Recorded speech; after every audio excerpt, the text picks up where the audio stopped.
What a disappointment thing to look at. Frankly speaking, I was surprised that I thought this camera would be, um, I thought it would be good until I find the videos and looked it up. And, well, sadly speaking, this is a garbage camera. But I will not know for sure how I was going to take a picture. So, might be the first video to know about this camera. And strong link if you're looking forward to see how the film looks and so on, I will gladly share you that so you can know this camera is maybe okay to use since they're cheap, or they're not worth of getting a camera like this. You're probably better off get a camera that if you want to start taking pictures and stuff, which is I happily got this one. Here's a fun thing about it. This is the Coax Brownies Starlight Cinematic. What is it? No, it's Starlight camera. Sorry, I thought it was cinematic because the little writing there. I thought it was something. This one has 13 colors and 8. Oh no, it's black and white 14. Here. This is a small camera, and this one is actually work better than this one is because it just automatically it winds. If I could show you that it does. Yeah, I'm going to show you. It does actually take pictures. But the sad note is that this one doesn't have a film since it discontinued in 95. You have to buy a film that has been manufactured from someone else's, which is they took off 120mm films, they shredded up and they minimized it to the point that they can't fit in this one. Which is, you can still do it yourself. That I think I know you can actually make the 120 film into the 170 meters film, and you have to restall it with it has their own installers, so I'll show you that while we're gonna deal with this garbage camera next to us. So this is really a small vintage camera here, which is it's gonna be a little bit tricky to get an actual film for this. It's gonna cost a lot of time to making it. So when you open it, you see the back here. This is just all the things you needed. You had to do everything in the dark to reloading it, or if it does have a piece of paper to cover, I don't know. And right here, see the stool. This is where you usually get it. If you get the camera, there will be at least a stool, and this is how big it is. It has a little hole in the center where all the film comes in, and it just rolls up. This is the one that's been taken out from the films, and it's been sitting over in here where it was.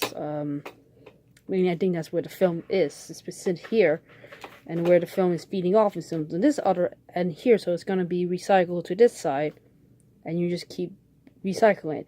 The other way to get it developed, you have to send it into the dark rooms and stuff, and always make sure to have someone to return this because this is like the one piece you have. You have to leave like a note said return the stool, return the spool, whatever you call this. I have like a bunch of these things gonna come by in the mail, and one is actually done with the film. So I'm gonna use this camera, and I'm gonna get a film for this one, and then we're gonna do comparison of this film to this one, and this one is about $10. But the film itself, it costs a little bit like $12.99 for someone to make a film. And so keep in mind, this is kind of like a fun thing to do, to try. So I'm going to put this right back onto the feeding here, which is, everything's all metal and plastic from this end. Oh, there we go.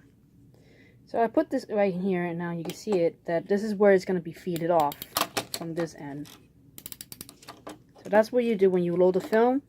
If you have a spare one that is on this side, and if you have another film there, you're going to transfer it from this end. So once there's a film here, it's going to be right here, pull from this end. This is where it's all going to goes every time. And the things you have to be really careful with this is that this is the a viewfinder from this end.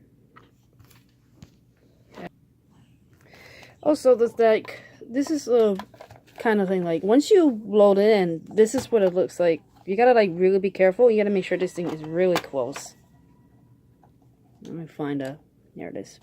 You gotta make sure it's really close. See?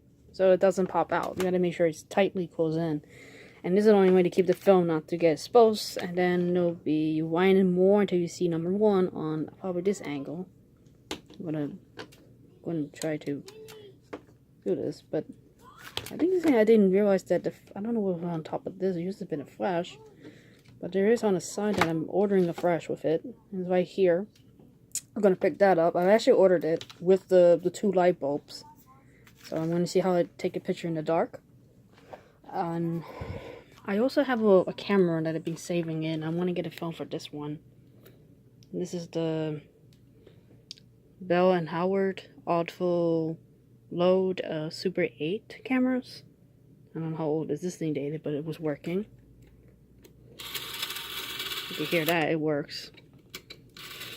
It's a functionally working camera in here.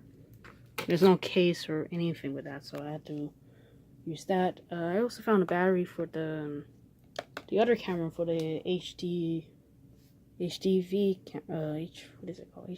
VR tape. HD VR tape. Oh, I forgot how you can call those names now. They're the cassette tapes, the big ones that you could fit into this TV here, which is, I still have that. Still works. Still have that cassette thing you put in. That's what great tests used to of the film recording. Here's the JJ, or Set's cat. He's doing fabulously. Yeah. He's so affectionate. So cute. Oh. Yep, there it goes. There's that action. You guys came for to see the cats. Here it goes. Some samples. Oh, he's purling. Oh. Being cute. Oh. Ooh.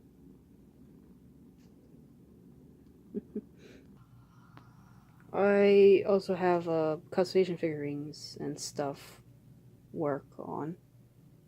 So you're gonna see that shortly later on after I get all the accessories. It works. Just I got this camera here. This needs more work. And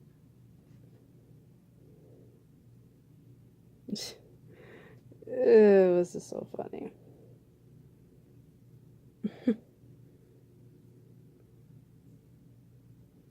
It's actually replacement for the film camera he has, so that's gonna be fun.